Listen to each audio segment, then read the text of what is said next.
Alright guys, so I am back with another tip, and today's tip focuses around beating the cover zero meta currently in Madden. Now I'm going to do a few separate videos on how to set up I'll do another video on how to set up the pass protections against the three main meta defenses I'm seeing right now. But this video, I'm just going to go over the route combinations. So the play that I run, and I run a lot of under center. Remember that I run single back wide trips from Tampa Bay. You can do this from shotgun with PA wide receiver in. You're just not gonna be able to get the ball out as quick, and you're not gonna be able to step up in the pocket nearly as quickly as taking the snap from under center. So it doesn't really matter what receivers you have. That's irrelevant at this point. So let's just take a look real quick. And I'm not going to set up a blitz. I'm just going to go ahead and press. Essentially, the blitz would look like this, right? But let's just go ahead, press. They typically use this guy somewhere on the field, right?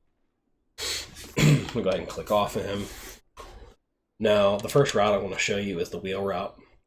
Now, this wheel route, unless they shade underneath, it's snap throw, and you'll see right away how the corner reacts.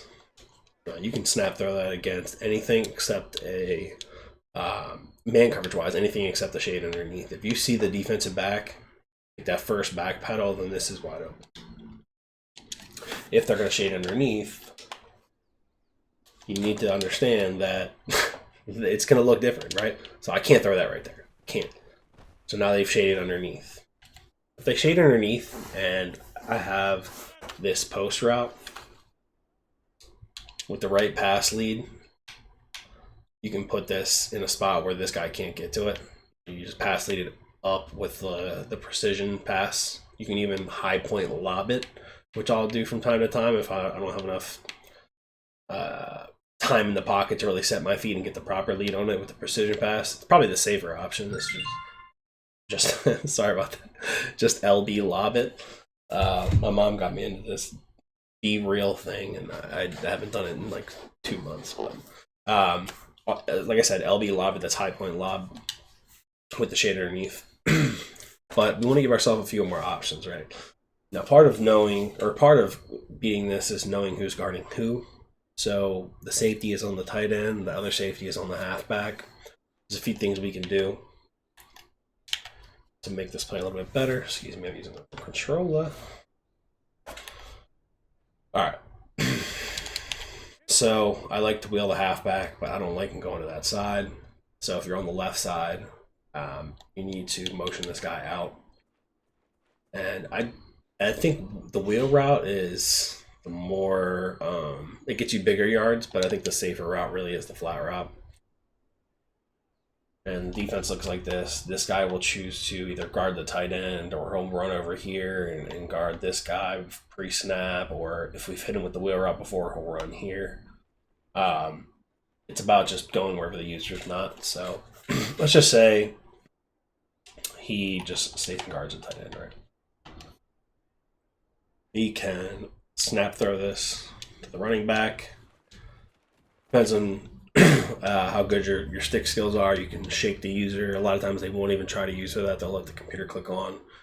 Just do a move that'll beat the computer. If you have a good spin move or a stiff arm, whatever, then you can get big yards. So we have the wheel route to the right. We have the flat route to the halfback on the left. And then the final piece, obviously, is that tight end. If they just start to vacate the middle of the field, say they're hiding on this user and we just don't realize it. You see at the snap of the ball that this guy runs over here, then okay, got the tight end. And perfect accuracy, bullet pass, he still didn't catch it, but it happens sometimes. Now, I will say one way you can make this a little bit better is to give yourself one more short route, and I like to slant this receiver. So we've got 4 short routes plus the post route.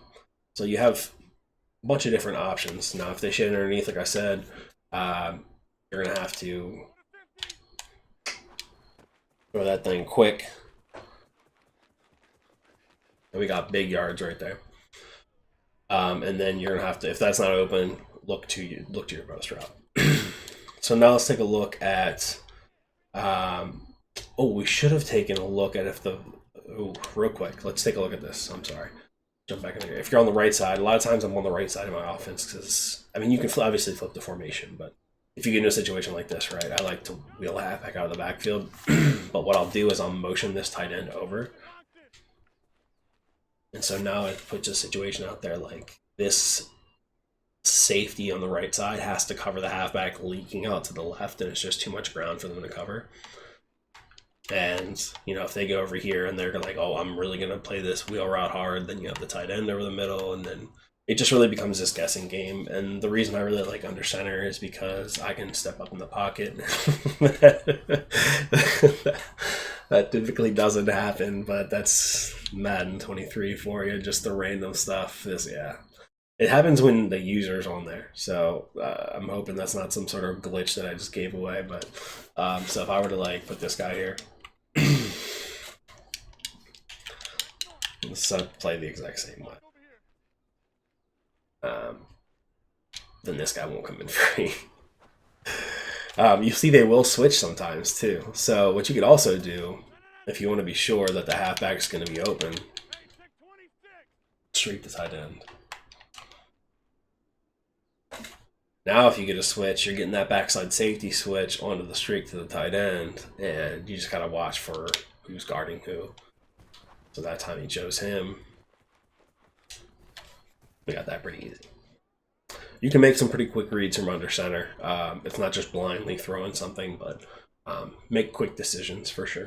Now let's go take a look at 4-3-6-1, which has been my Achilles heel in this offense. And I'm not going to, like I said, I'm not going to go over the protection in this video because it would just be too long, but I will do it in another video. 4-3-6-1. People will run Samuel Blitz. We'll just sit in here in the gap. Now, what makes it really effective is just isolating the center with the user. So for right now, you know, like I said in the other video, we'll talk about protections. For right now, I'm just going to leave him out of the gap. Now, knowing who's guarding who is half the battle. Now, the strong safety is on the slot receiver about 10 yards off, so even if they shade underneath, they can't get to our wheel route. The tight end is guarded by the free safety, who's on the other side of the field, and the halfback is guarded by the user. So if we are on the right side, which we are right now, you can wheel route this halfback, and I like to streak route the tight end. Now the user is going to run right to the running back, and this will be wide open. If you happen to be on the left, same deal as we did before. We can motion our halfback out. In that case, the strong safety, or excuse me, the free safety would be on this halfback. And I kind of like the idea of putting a streak out against this defense because, I mean, we got the RB route and the Y route 100% of the time if they're in cover zero. If these guys even hesitate for a second, like say they do, they get up in their gap, and then we can just kind of pop it over the top. It's probably not the best animation right there. That little LB lob. If they hesitate for a second, it's hard to simulate that when you have two controllers going. But if this guy were to, like, let's just say he wouldn't guard the halfback. This is just butt naked. I didn't motion the guy out, but you guys get the picture. I don't need to show that to you. So next defense, and the reason I did these two together is because Dollar has the same man assignments as the 4-3 even 6-1, even though it's a different formation. If they're running this spinner, now people run Dollar really well. They will run, if they are running, let me say that again. If they are running Dollar really well, they'll mix in spinner, they mix in cover 4, they mix in DB Fire 2. But, you know, the typical player is just running cover 0 and just trying to bully you out of the game. So the reason I say it's similar to 4-3 even 6-1 is because the safeties are on the same two guys, right? User will be one of these guys here in the middle. So we attack it the same way. I don't even know what just happened there, why we got out of the play there, but we'll be attacking it the same way as the 4-3 6-1. Same deal. Halfback. wheel him out, motion him out, streak the tight end, or slant, or not slant, drag the tight end. I wish you could slant tight ends. Wish you could slant tight ends. And then, of course, the wheel route, because the safety is way far off. Just, like I said, be smart with your reads. I mean, you can make quick reads, but don't make instant reads because you're expecting something. I fall in that habit all the time. I make a predetermined read, and it turns out to be a different coverage. So, especially against this defense, like, you have time in the pocket. I didn't simulate the user dropping into coverage, but let me try that again. You have time in the pocket. Okay, so now I can kind of step up if I need to. That's definitely enough time to get the ball up. I also highly recommend, if you're running under center, use Aaron Rodgers. You can get the ball out faster than any other quarterback. But if you find yourself scrambling a lot, maybe you want to use like a Mariota or something. Rodgers is not the best scrambler, but getting the ball out fast is definitely his forte. So hopefully this tip helped you guys out. Try it out in shotgun. It's not as effective, I don't think, personally, but I know a lot of you guys like running shotgun. Not a lot of people run under center. Check me out on twitch.tv/mstack42, Twitter, all that good stuff. And I will check you guys in the next video. Thank you.